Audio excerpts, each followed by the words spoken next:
keeping bones healthy is something all of us want throughout our life. But it is best to realize this at the right time and eat and work out accordingly. Dr. Dhananjay Gupta tells us more on how to keep your bones healthy. Always remember, if you don't load them, you lose them. This rule applies to almost every part of the body. Let it be bones, muscles, your eyes, whatever. A simple calculation, 2 plus 2, 4. If you don't use your brain, very soon your brain will forget to calculate even 1 plus 1. Same rule, as I said, applies to bones as well. More you use them, more you load them, stronger they become. Somehow, in the early childhood, the moment a kid starts walking, he doesn't know how to stop, when to stop. You will see the mothers, the grandparents running after him all the time. That's the nature's way of making their bones stronger. They're always in the habit of picking up the things, throwing the things, and all these ways they are loading their bodies, they are loading their bones, and that's how they are strengthening them. Slowly, gradually, as you become old, you get into a comfort zone where all these activities you feel they are childish. I don't see anything wrong in jumping around, shouting, enjoying yourself, having fun, dancing around.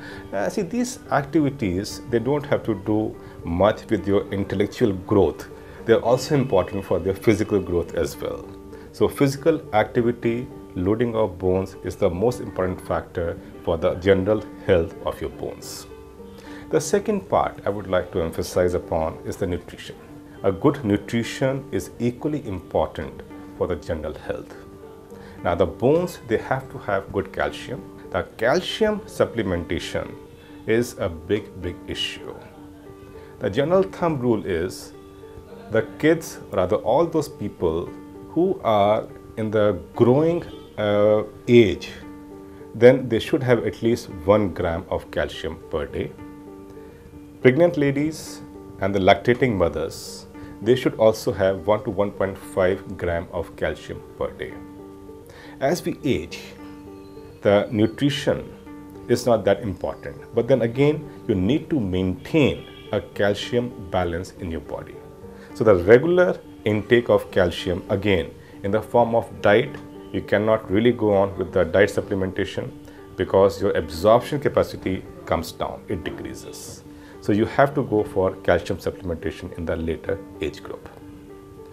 All the problems of bones which we see in the elderly age group, like osteoporosis, they all have their genesis in the early childhood.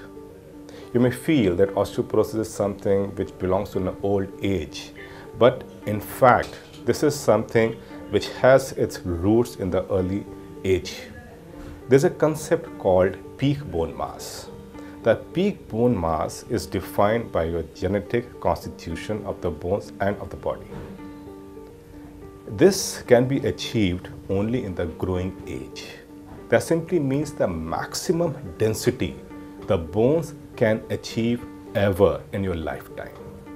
And that can happen only in the bones which are growing.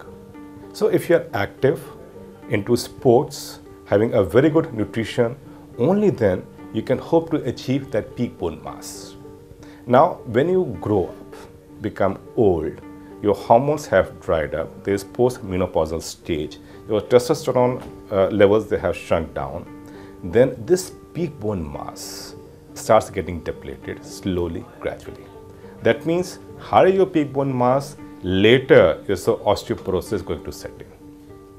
So, my dear friends, please make it sure that your kids, they start having adequate calcium and adequate exercises from the very early age group. Only then they can have a good bony old body.